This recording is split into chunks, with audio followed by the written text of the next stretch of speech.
একটি স্কুল বাসে গুলির শব্দ মালালার জীবনের মোড় ঘুরিয়ে দিয়েছিল। মাথায় গুলিবিদ্ধ হয়েও বেঁচে ফিরেছিলেন তিনি। এখন সেই প্রশ্নই ঘুরছে সবার মনে। ইনকলাব মঞ্চের মুখপাত্র শরীফ ওসমান হাদিও কি মালালার মতোই ফিরে আসতে পারবেন? কি বলছে চিকিৎসা বিজ্ঞান এই প্রশ্নে? চিকিৎসা বিজ্ঞানে মাথায় গুলি লাগাকে বলা হয় উচ্চ ঝুঁকিপূর্ণ পেনেট্রেটিং হেড ইনজুরি। তবে গুলির গতিপথ যদি মস্তিষ্কের প্রাণঘাতী কেন্দ্র ব্রেন স্ট্রোম অথবা বড় রক্তনালী এড়িয়ে যায় এবং দ্রুত উন্নত চিকিৎসা পাওয়া যায়, তাহলে বেঁচে থাকার সম্ভাবনা তৈরি হয়। মালালার ক্ষেত্রেও ঠিক সেটিই ঘটেছিল।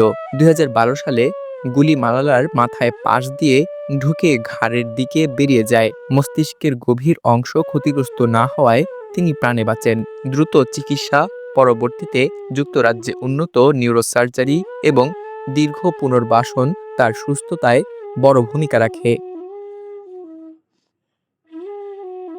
শরীফ ওসমান হাদি মাথায় গুলিবিদ্ধ হওয়ার পর থেকে তাকে এভারকেয়ার হাসপাতালে চিকিৎসা দেওয়া হয়। চিকিৎসকদের সিদ্ধান্ত অনুযায়ী তাকে নেওয়া হয় এভারকেয়ার হাসপাতাল থেকে সিঙ্গাপুরে, যা একটি গুরুত্বপূর্ণ এবং ইতিবাচক চিকিৎসা সংকেত। তাকে আইসিইউ অ্যাম্বুলেন্সে করে বিমানবন্দর এবং সেখান থেকে বিশেষায়িত এয়ার অ্যাম্বুলেন্সে করে সিঙ্গাপুর নেওয়া হয়।